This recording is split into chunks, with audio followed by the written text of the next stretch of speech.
So I finished Shadow of the Erdtree, the adventure's over, and what is left to do? But, of course, rank all the bosses. We can't do something fun, like rank bosses from Shadow of the Erdtree, without first doing some tedious disclaimers. This is of course a subjective ranking, and it is purely my ranking of the bosses in Shadow of the Erdtree. Your mileage may vary. How you feel about a boss will completely depend on you as a person, and also, crucially, your build in Elden Ring. There are some bosses on this list that I'm pretty sure I've ranked very, very highly, because they were very, very satisfying to fight with the build that I was running, which, for the record, was a deflecting hard tier build, and vice versa. Some bosses that probably would have been a lot more fun if I was playing some other way. Also, what counts as a boss? It's quite hard to tell. There are a lot of enemies or creatures with boss health bars in Shadow of the Erdtree, but they're not all remembrance bosses. You know, the ones that give you like a powerful weapon like boss soul as a reward. But then there are some absolutely nailed on, have to be in this list bosses in Shadow of the Erdtree that also aren't remembrance bosses. So it's very, very hard to kind of figure out a hard and fast rule as to like what counts, like what merits consideration on this list. Ultimately, I've just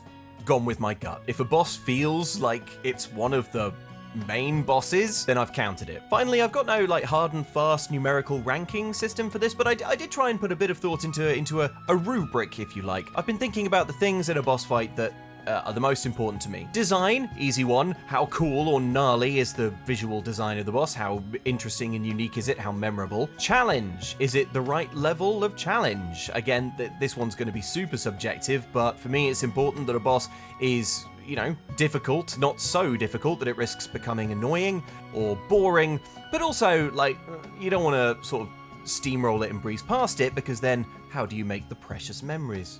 And theatre. I love the theatre of From Software boss fights. You know, just like the drama. Are NPCs involved? Is it the end of a quest line? Is there a dramatic twist halfway through the boss fight? You know, the theatre of it. Okay, that's all the disclaimers. I'm taking off my disclaimer glasses now. I don't know why I decided that I had to put on my glasses to do the nerdy, boring disclaimers. It's a massive self-own for me and the rest of the glasses-wearing community, to whom I would like to apologise.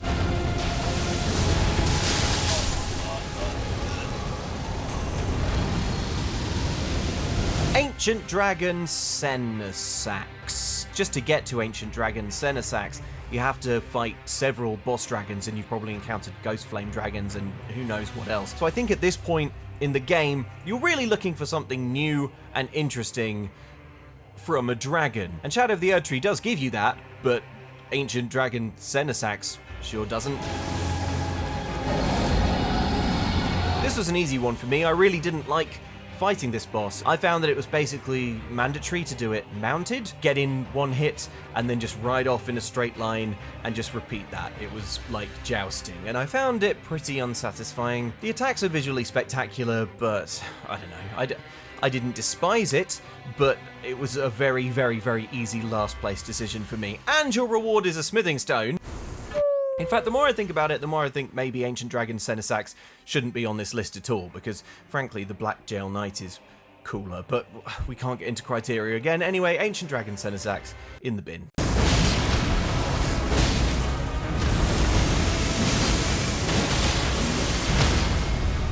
The Golden Hippopotamus, like a lot of From Software bosses, I think ultimately gets a little undercut by the fact that you start encountering hippopotami later in the game just roaming around. So I wish it hadn't been reused, but at least none of those other hippopotami can do the golden supersonic thing. And that stuff I enjoyed. The rolling was really funny. The grab attack, it got me over and over and over. I found that just unbelievably hard to dodge. Ultimately though, while it's fun, I didn't find it too challenging, and the design-wise is it's a big hippopotamus. The design is cool, but like, man, there's better stuff coming up.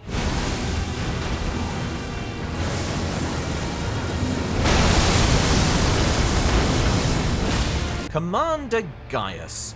This is a tricky one, I think. I quite enjoyed fighting Commander Gaius, although from reading around and trying to pick up on the discourse online, it seems like he was a pretty unpopular boss in a lot of quarters. Maybe a cutscene would have helped, because, like, Commander Gaius is just sort of a dude on a boar. It's hard to get super jazzed about that, and a lot of the moves, a lot of the attacks are pretty irritating and hard to read. That said, I think when Commander Gaius jumps into the air and does the Psycho Crusher spin, it's freaking funny. I thought that was a great theatrical moment the first time that happened, and I would give a nod to the arena. I like the arena. Very simple, just a sort of large, war-scoured field. You don't often get to do a fight in the great outdoors like that in just a sort of big expanse. I liked the look of it. I liked the feel of it. I think it didn't have too much gravitas, which is ironic because the boar is a gravity boar.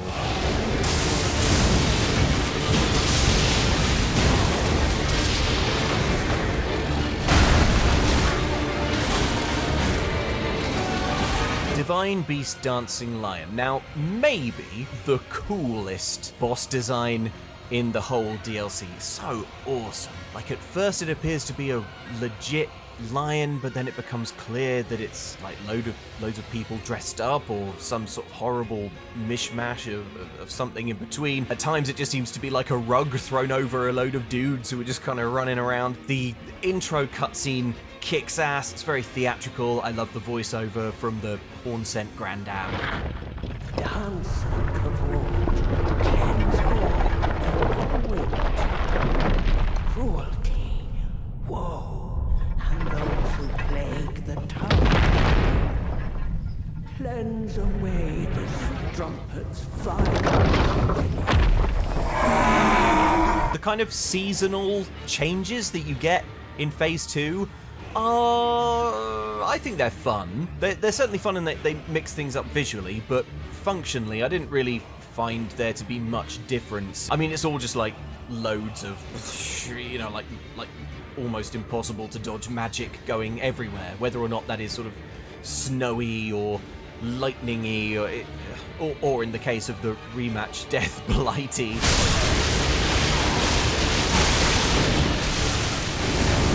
Didn't make a ton of difference. Also, I think I have to mark the Divine Beast Dancing Lion down a fair amount just for the fact that it's not, to me, that fun to fight because the camera is such a challenge. I tend to be really forgiving with like camera stuff in these games because while, it's kind of a trope, isn't it? That, the biggest boss is the camera in these games. But I love that these games, where other games might not bother trying, they try and make it possible for you to be locked on to like a sort of building-sized dragon or whatever and be dodging and rolling under it and stuff like that. So you can't fault the ambition, but the loop-de-loop in Lion was really hard to read. So much magic spraying everywhere. It's so big. There's just so like frayed fabric and bits and pieces. I couldn't now really tell you what the Divine Beast Dancing Lion's moveset is. It just always seems to be just a sort of thrashing, flailing mass of rags and teeth. Although now I say that does sound awesome.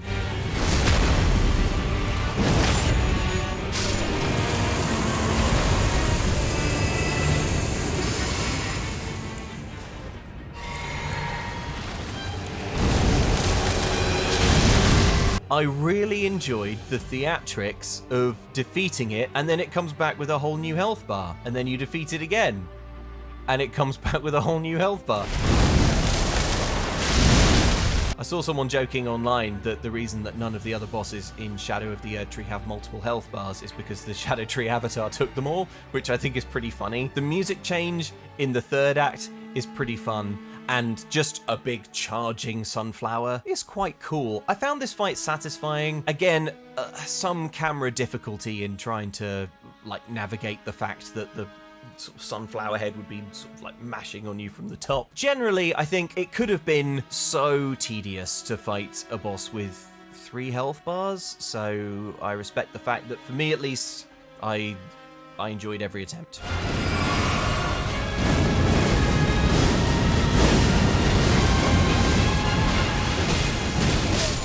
At the point where I fought Rellana, who is the little sister of Rellana, but who, you know, just sort of like abandoned her royal lineage to go off and fight for Messmer's cause, which is incidentally more lore than you're likely to pick up from the game by the time you fight her. Yeah, at the point where I first encountered her, I was well up for it, because I was like, yes, cool, let's do it. It feels very Dark Souls 3, because it's a very sort of like medieval knight-based armor and sword, especially running this deflect hard tier build. I was like, great, this is going to be a really good test of exactly like how well this build will stand up to a serious boss enemy. And of course, like mentioning Dark Souls 3, the Pontiff Sullivan like echoes are there with the different colored blades, and like it's always going to be a pretty high baseline of cool to have like moon magic sword and fire magic sword. And again, if you do care to read up on it, it's pretty fun that one is the sort of the link to her old family lineage and like the Carrion bloodline and all of the glintstone sorcery, etc. And the other one is Messmer's flame, which is like her sort of new bag, the thing she kind of ran off to pursue. A punchy, intense boss fight that follows on from a punchy, intense, quite brief legacy dungeon. Bonus points for moon nukes. That was very fun. I really enjoyed that. I don't think there's anything wrong with this boss fight really, but similarly it's not really excelling in any category. Although, what I will say finally in Rellana's defense, the Phase 2 transformation, although it doesn't get a cutscene, that the visual escalation of that like whoosh is a real oh no moment, and I really felt that. So yeah, that was a pretty good rug pull.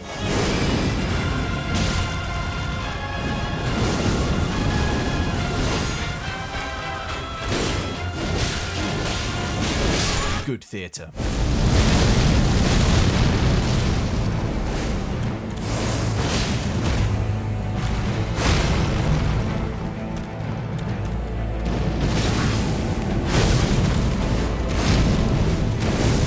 Messmer the Impaler was a really tricky one to place on this list, and I think the main reason is that I just can't summon up any certainty about how I feel about Messmer, because my Scadutree fragment upgrade level was, by that point, pretty high. Also, I summoned in Hornsent, not thinking that that attempt would be a winning one, and Hornsent and I just sort of basically melted Messmer's Phase 2, which meant that I didn't get to spend an awful lot of time enjoying and appreciating the attacks and the design and the feel of that. So it was hard for me to make a judgment, really. I got some cool dialogue out of it. Accursed Messmer, my clan's suffering, their pain, all that they felt. Do you understand now? Your ugliness. Ah! The design is great. The snake stuff is brilliant. The opening cutscene is wonderful. And the Phase 2 transformation, like, the snake shedding its skin becoming, it just looks so unbelievably painful. And the shattering of the eye, it just absolutely kicks ass. When you walk into Messmer's arena, Messmer just starts sort of, bad-mouthing you up from the throne, and so by the time you actually get to the fight, you really want to kick Messmer's ass. Also, you've been going through the Shadow lands and seeing all of the devastation that Messmer has wreaked, and you're talking to ghosts who are like, Messmer, there's a Messmer's lot. I think Messmer as well is a good point to go off on a slight tangent about Shadow of the Erdtree, which is the Scadutree fragment mechanic. In principle, I love it, because what you're doing basically is covering for the fact that Elden Ring players will have a great variety of builds and levels that they're taking from the base game into the DLC. You kind of reset every player to an extent, and all the levels and the kit and stuff that you had in the base game, it's not necessarily going to help you here. You have to level up in the DLC. But that's fine, that's fun. But I don't love that you just find Scadutree fragments kind of like randomly around, like they're so easy to miss. The big problem, I think, is that it really puts a big question mark over, like, runes? What's the point of runes? Elden Ring is a Souls-like, and a really important part of the gameplay loop is that you defeat enemies and get XP from them, and you can keep going and risk that XP to collect more, or you can cash it in to level up and get stronger. But in Shadow of the Erdtree, because runes aren't so important, I basically was finding myself quite often in a situation where I'd defeat a boss and get like a huge haul of runes, but it was like, why? I know that these levels aren't really doing anything. It just feels like a lot of runes to lose. But if I do lose them, so what? Maybe it would have been better if Scadutree fragments were like more commonly a boss reward, but I don't know. I'm wary of trying to correct it when I had nothing to do with the making of the game, but I do think ultimately the Scadutree fragment system leaves something to be desired.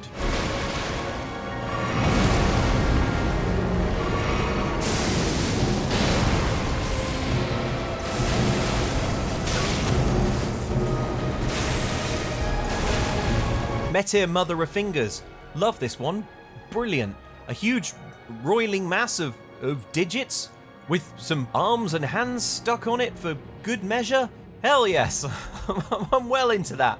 And it's so cool that this comes at the end of a quest line and you find it underneath the cathedral, and it's this mystical space, and the boss arena is awesome. You're sort of like under the ocean, but there are these big finger things poking down. It looks gorgeous. I think challenge-wise, maybe not the most memorable boss. There are some big, really like visually cool sort of laser beam attacks and stuff, and this feels a little unfair to mark this boss down on, but I think this boss is overshadowed by Count Ymir, who you fight afterwards, like being the one who sent you there, and that being like a much more evved up and weird and memorable encounter, because of course this sort of nice gentle priest who you encounter on your travels turns out to be desperate to give birth to a load of fingers, and then successfully does that, and it's as awful as you would imagine. But yeah, still, very cool boss. Really liked this one.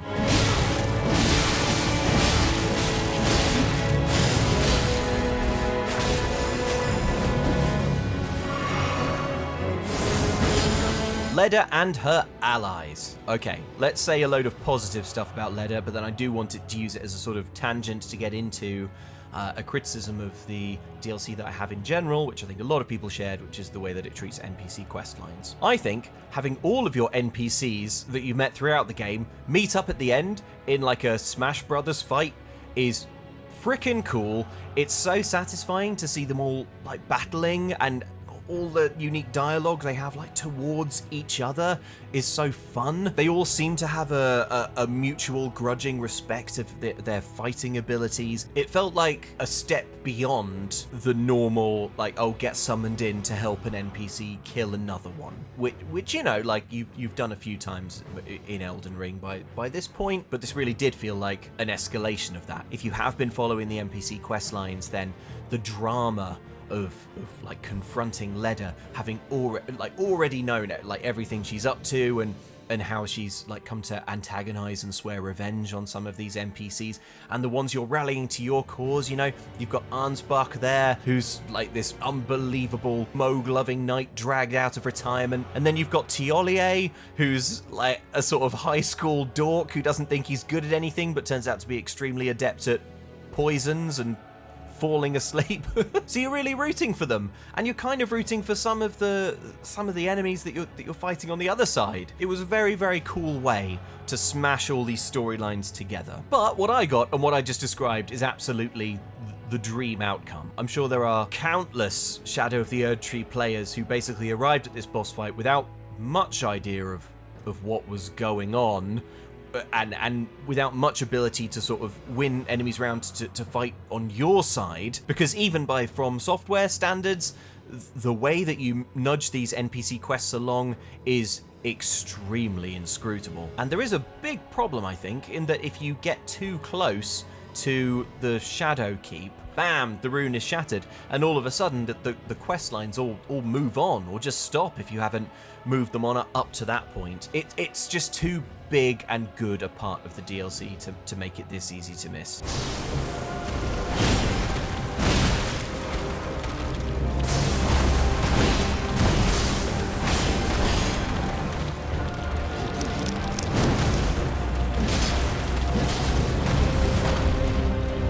Romina, Saint of the Bud, or possibly Romina, Saint of the Bud. I don't know, because I think this boss was absolutely robbed of a kick-ass cutscene. There are persuasive arguments that you can see Romina in the story trailer for the DLC, kind of silhouetted and notably lacking in scorpion bits. But just generally, I think, like, what a cool and fun and visually interesting boss to basically just sort of walk in on, and you get no cutscene and then it's gone and no one ever mentions her.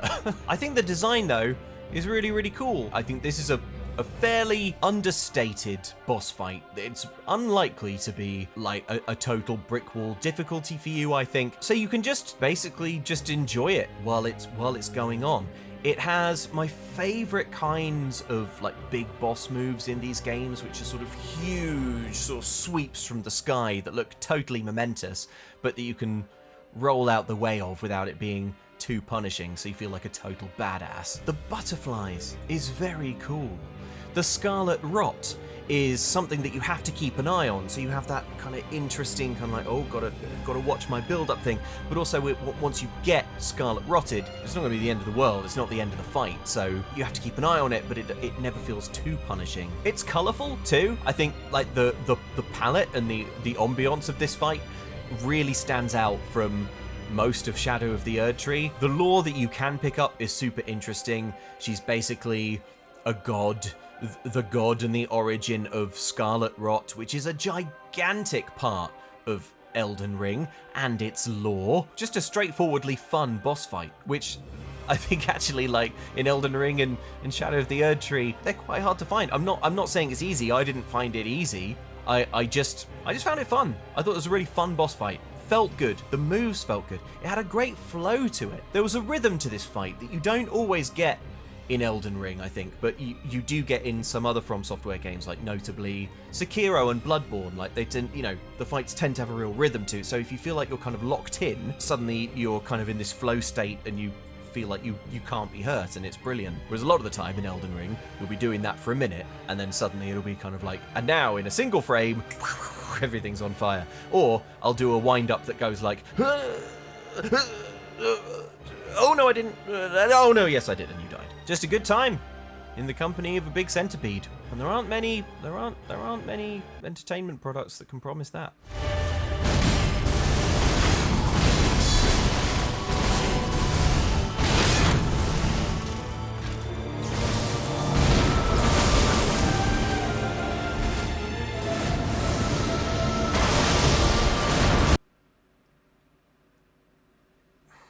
Comfortably the hardest to place in this ranking. Like, a lot of the other bosses I settled on pretty quick, or I knew that, like, oh, they've got to be near the top, or they probably should be near the bottom. But like Radahn, I was just sort of shifting him up and down. When I finally beat Radahn, and I do mean finally beat Radahn, what I said was that I didn't fight him before the sort of infamous patch that nerfed him a bit, but that if what I was fighting was the nerfed version, then From Software, I believe, made a good call, because I think Radahn was about as intense and about as BS as I'm, like, able to put up with. The tricky thing, I think, is that the first phase is one of my favorite boss fights in the game. It's very, very hard. You know, like, you make a mistake, you slip up, you like, and like, bam, your health is gone, and he's always on you. He never lets up. He never ever cuts you any slack. And it's a cool remixed moveset of the Radahn fight from the base game. The second phase is visually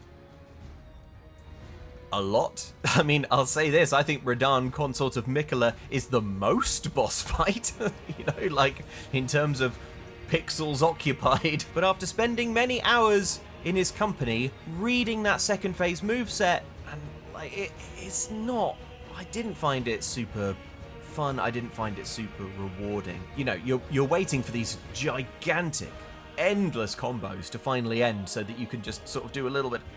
The visual noise of the fight is probably the main issue.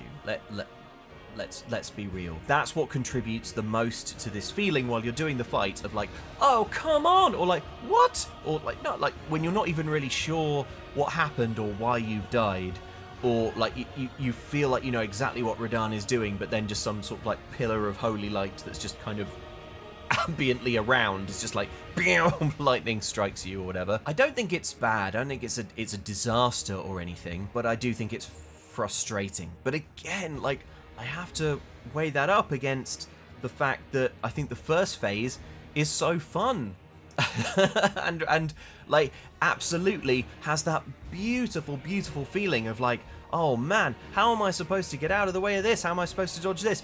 Smash cut to an hour later and you're like just sort of breezing, rolling, deflecting, or whatever your build requires, just sort of passing easily like Neo at the end of the Matrix, like through all the attacks, which is what we're all here for, right? We're here for that feeling of, I can't do this, it's impossible. Oh no, wait, suddenly the magic eye sort of dissolves and hey, I didn't really notice how it happened, but suddenly this is just something that I can do. I don't think the design of Radahn is particularly interesting, and like ditto for Miquella, it must be said. Although it's nice, you know, to sort of keep with the motif of like something lying on something else's shoulders. The meteor strike coming back is fun, and the grab attack, that if it gets you twice, your heart gets stolen and your character switches sides and agrees to help Miquella, is very, very funny. But Radahn is just like a really, really big dude with two really big swords. And all the gravity magic is so awesome, but you have seen it before in the base game. So, as I said, a really, really hard one to place. It feels wrong to put Radahn, like, below the Putrescent Knight, because the Putrescent Knight is a funny little guy who you find at the bottom of a coffin fissure. But on the other hand, I like the Putrescent Knight more, so yeah, I don't know. Maybe I should have put Radahn lower down. Or higher up. I can't tell.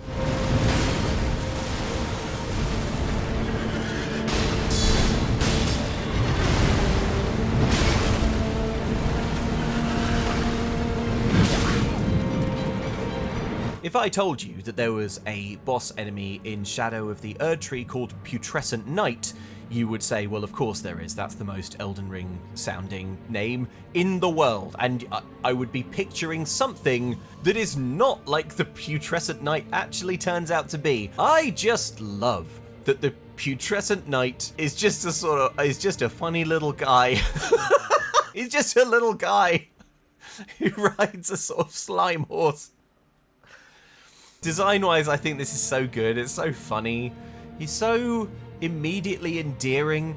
And actually, like, the lore doesn't particularly paint the Putrescent Knight, I think, as a wrong-un. You know, Putrescent Knight seems alright to me. It's a really fun boss fight. The Tiolier summons is cool because it's part of that Tiolier questline that it ends with all of the St. Trina falling asleep stuff, which is just so funny and absolutely peak Elden Ring. Initially, I think the first few fights, you're like, whoa, this is just a load of unpassable nonsense. I can't possibly avoid this. But actually, I do think that the challenge of the Putrescent Knight is good. I think the Putrescent Knight is an underrated boss. I think actually after a few goes around, you start to spot your openings. I think this is just a very, very fair and enjoyable boss fight. And I certainly enjoyed it. It's just a funny... He's just a funny guy. Solid of scale you might be, foul dragon, and I will riddle with holes your rotten hide with a hail of harpoons. Bayle the Dread. Here we fucking go, lads. I want to heap praise upon the Bayle the Dread boss fight, so let's start with any negatives so that I can quickly get on to the positives. Let me think. Sometimes it can be a bit tricky to sort of tell what you're locked onto or what exactly you're fighting. You can spend some of the fight, if you're a melee build like I was, underneath Bayle and not really sure exactly what Bayle is up to or what Bayle is going to do next. Now let's talk about the cool stuff. Egon, I mean, my goodness, like it's the most memorable memey thing to come out of Shadow of the Erdtree is the voice acting on Egon. Behold, a true great warrior. And Egon being there is not what makes like Bayle the Dread a good boss fight, but like I mean the theater of Egon with the hail of harpoons. It's so freaking cool, and you've trekked all the way up this mountain that you can see from every other point in Shadow of the Erdtree, and it's always looming over everything. So you know, like it doesn't get higher, it doesn't get more epic, it doesn't get more volcanic than this. And at the top is the most gnarliest, the most evil, the most weirdly muscular dragon you ever did see.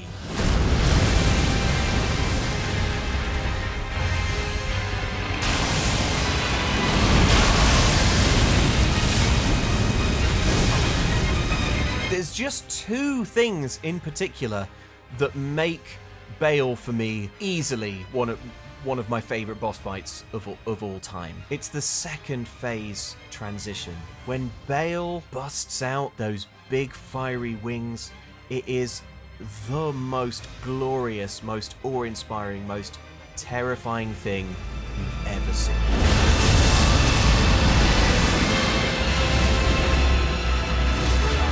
I don't know what special sauce it is. I feel like graphically they always manage to do more with less, and there's something about the way that Bayle just goes like BAM with these wings. I guess it's the animation. It's probably like mostly rooted in animation. The animation in these games is just so freaking clean. It's amazing.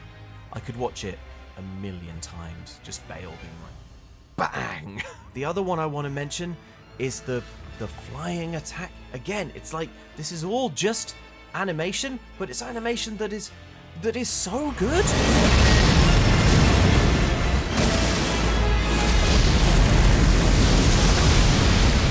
And how many times have you seen dragons breathe fire by this point in Elden Ring? But it's the way it just blasts out with a concussive ring, whoosh, like that. It looks like it could shatter the planet. That, like, laser beam of concussive fire just sort of raking the arena is the best thing I've ever seen in a video game. There are bosses that like nail the challenge element thing. There are probably bosses that have like a more interesting or unique design to them. It is just pure theatre. The whole fight, the lead up to it, the fight, the summons, the second phase. It's a sort of fantasy wish fulfillment power trip that I just don't find elsewhere.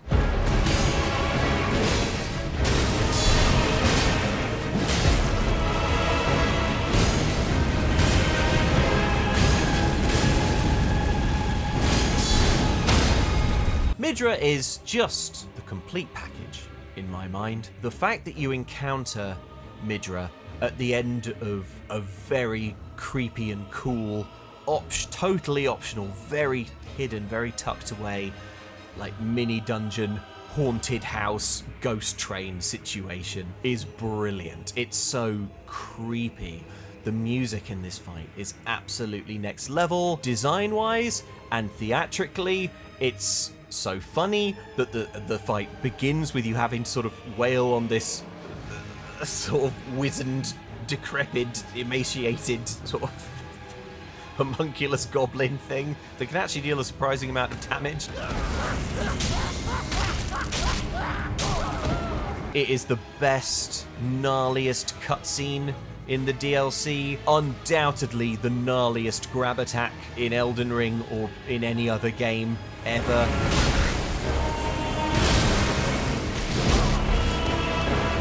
But ultimately, the reason that Midra is a very, very comfortable number one is that it's just the challenge for me, and again, subjective, depends on your build, depends on what you like, and so blah, blah, blah, blah, blah. It was just absolutely spot on. I found Midra to be a very challenging boss to get to grips with, but that beautiful ratio of initial doubt, the initial the scale of what I had to overcome, the way, how impossible it felt, and the pacing at which that wall started to crumble. It moved really beautifully from, I don't think any mortal person can accomplish this, to, I don't know why I ever thought this was even hard. When I was watching back and editing my successful attempt, I was just looking at like little mistakes I'd made, taking damage, like, Luke, You clown. Every time he does that, there's always the little twisty thing afterwards. It's an easy extra thing to avoid. The grab attack's basically doing you a favor. It's such a gigantic healing opportunity afterwards, like it's not gonna be a problem. You shouldn't worry about getting got by the grab attack. All this kind of stuff, which is just ultimately the thing that I enjoy most about these games, and I'm sure that goes for a lot of people, the sense of something seemingly impossible becoming totally inevitable. I got that the most from Midra, Lord of Frenzied Flame, my favourite boss in Shadow of the Erdtree, my favourite boss in Elden Ring. Okay, gang, that's gonna do it for my ranking. Did you hate it? I feel like you hated it. You don't have to say anything. You really don't have to say anything if you hated it. I really enjoyed this little walk down memory lane, recounting some of these. Like, what an incredible roster. I feel like I got to go on the record here about the things that I really, really love about Shadow of the Erdtree, and also, like, mechanically, some of the things like the NPCs and the Scadutree fragments that I feel just didn't really work for me. What a absolutely wild video game. I'm very pleased that it exists. And if you take one thing from this video, just remember, somewhere down in the depths, in the murk, in the mire, there's just a funny little guy. It's just a funny guy with a slime horse.